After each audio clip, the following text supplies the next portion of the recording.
দুদক ও বিচার বিভাগ আওয়ামী লীগের দাসে পরিণত হয়েছিল।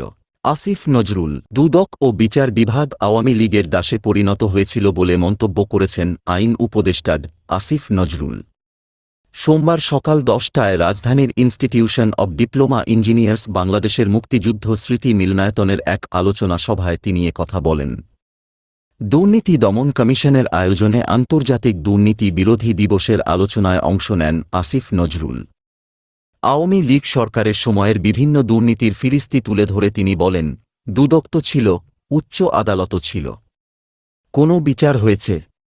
বিচার কার হতো? বেগম খালেদা জিয়ার। ৩ কোটি টাকা একটা জায়গায় রেখেছে প্রক্রিয়াগত ভুলের জন্য। একটা টাকা সেখান থেকে কেউ আত্মসাৎ করে নাই। আত্মসাৎ করা মানে ভোগ করা। কেউ তা করেছিল। ৩ কোটি টাকা ব্যাংকে ছিল, ৬ কোটি টাকা হয়েছে। ওই টাকা কেউ স্পর্শ করে নাই, সেই জন্য এই দেশের ৩বারের প্রধানমন্ত্রীকে ১০ বছরের জেল দিয়ে দিয়েছে।